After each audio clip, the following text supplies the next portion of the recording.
Today I'm going to be walking you through Dr. Andrew Huberman's tools for focus and concentration. And believe it or not, I'm actually wearing one of them right here. There's the clue. But you'll find out more about that later, towards the end of this video, so stick around for that. One of the first tools to improve your focus and concentration is the rather obvious one, and that is sleep.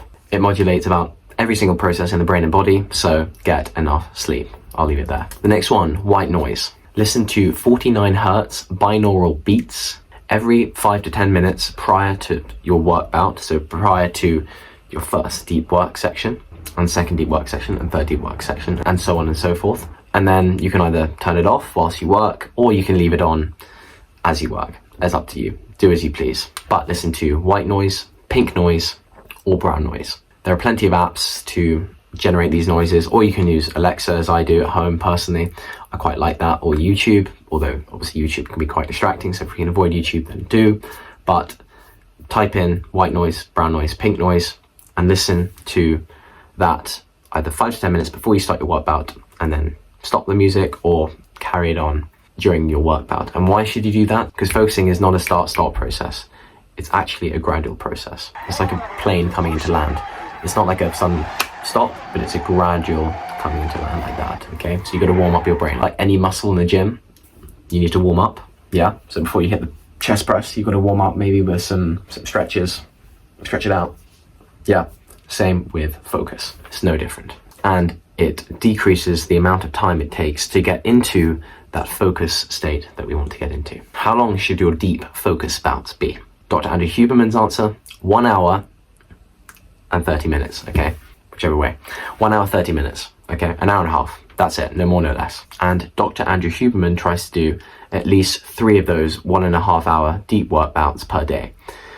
But he said, like with muscles, like with anything else, you've got to progressively overload. So try 1, and then a week later, try doing 1 per day, and then a week later, try doing 2 per day, or several days later, or the next day, and then the day after that, try doing 3 work bouts. Any more than that, and you're basically a god. If you can do more than that, then fair play, but for the majority of us, we can't. We can't sustain our focus for that long, for 3 1.5 hour work bouts, like full focus, deep work, no distractions. It's very difficult to do, and so Dr. Andrew Huberman, I guess, is trying to say, be realistic, quality over quantity when it comes to this, because Dr. Andrew Huberman can only do 3 per day and only does 3 per day. Well, maybe he could do more, but he says he only does 3 per day. Breaks.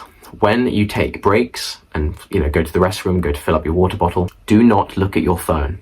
It's really important to put technology, your phone, whatever it may be, on hold and actually decompress. And what this does is just enables even deeper, more focused work. It increases the chances that you will not get distracted during your deep work blocks, and will just be more productive, get more done in those deep work blocks.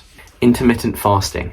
Huberman eats his meals between 11 a.m. and 8 p.m. Now, he talks about the pros and cons of intermittent fasting.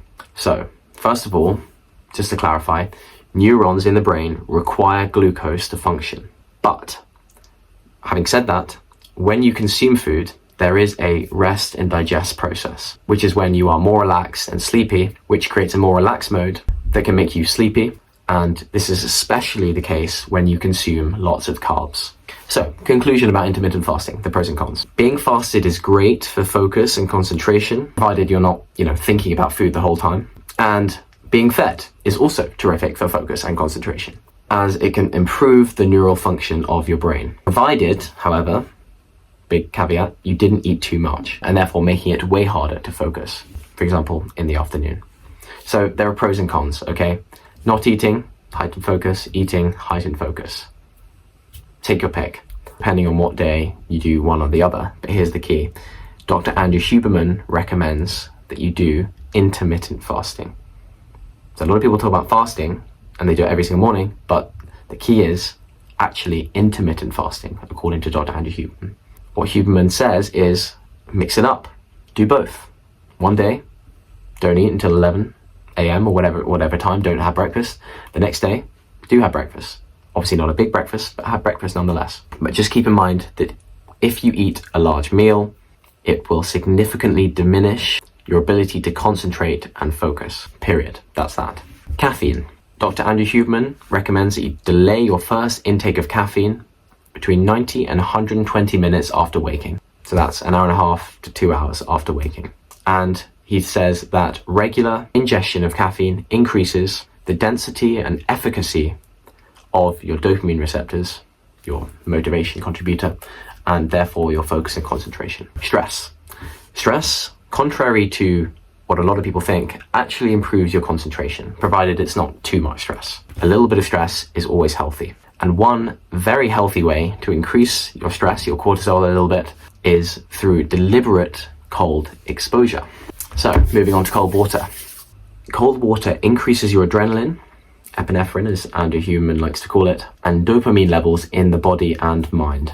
It improves not just your immune system, but also your mood, and also your focus. A question that a lot of people may have is, how cold? How cold should the cold exposure be? And Dr. Andrew Huberman says it should be uncomfortably cold, but safe enough to stay in, i.e. no heart attacks, please. Okay, let's not go freezing and give yourself a heart attack. And how long? Between 1 to 5 minutes. Anywhere between then is fine. If you're doing the bath version, i.e. if you're not getting in the shower, if you're doing the bath version of the cold exposure, just remember to make sure you submerge yourself up to the neck. Okay, so you're lying in the bath and you just want it up to your neck like that. Okay, not below because you're not getting the full cold exposure, but up to your neck. Really, really important. Okay?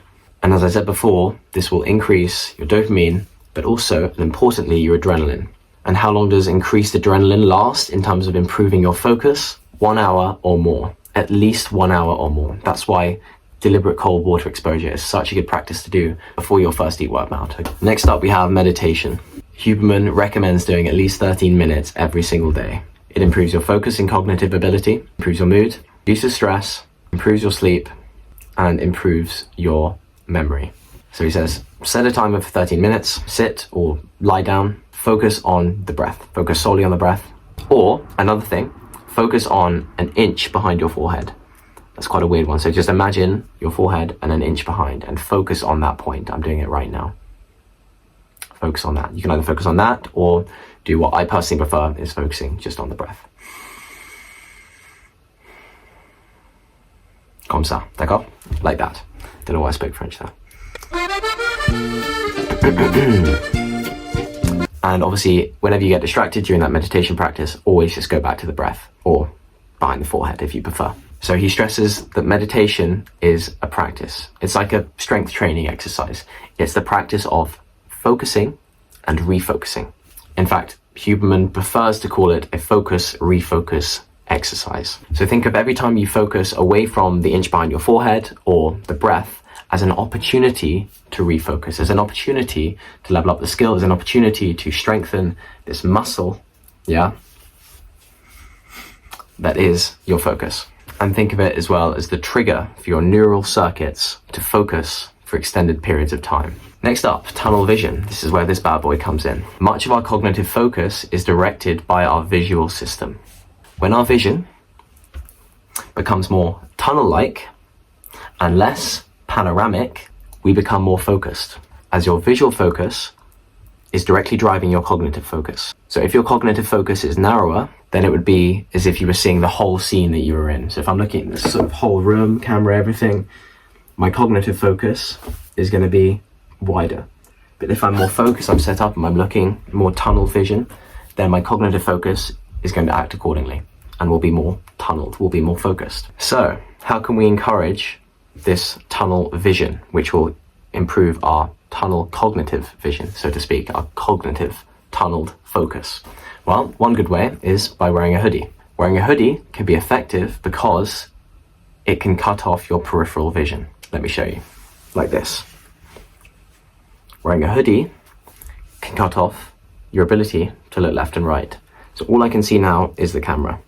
If I look left, I can just see the side of my hoodie. Look right, I see the side of my hoodie. It's cutting off my peripheral vision and thereby improving my focus. Because all you want to do is be staring at your laptop, your textbook, your camera, whatever it may be. You don't want to be looking around. You don't want to be looking outside the window.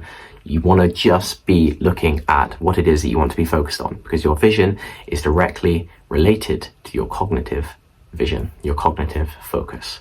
Narrow your vision, narrow your focus. Another actionable step for you to help with your focus. Before you start your deep work block, or if you get distracted, stare at a particular point on your wall, and every time you look away from it, focus back to it. So repping out the, okay, I'm staring at a point on my wall, staring at that point there, Oh, looked away, got distracted, looking back. Okay, I'm staring at my wall, I'm focusing on it. Okay, oh, I've got distracted, I'm looking away. Okay, now I'm looking back at it.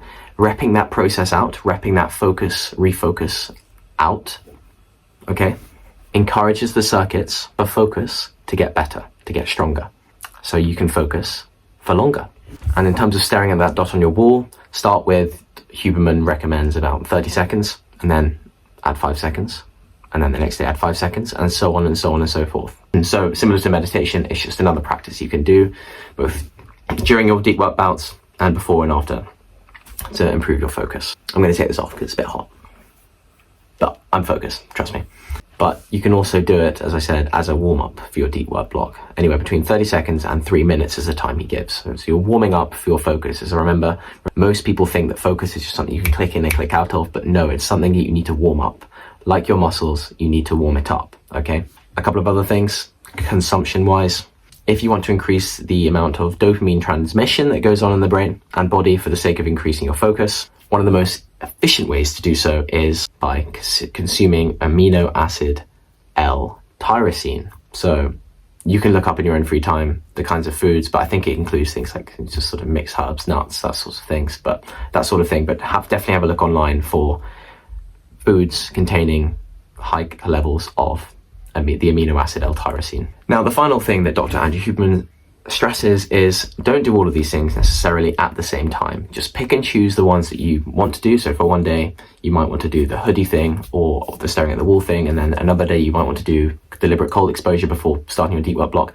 Just try a bunch of different things, see what really works for you, see what doesn't, do them intermittently, so on and so forth. Similar to intermittent fasting, do it intermittently. So some days you do it, some days you don't. And that is when the real tangible, productive benefits of these practices will come in to play and will help massively boost your focus, concentration, and also willingness to work as well. That's something I found. And also remember the importance of defocusing as well. It's equally as important not checking your phone, not checking your emails during your work, not doing any shallow tasks when you should be doing your deep work tasks, daydreaming, walking down the corridor, walking outside. These are the things that you should be doing instead.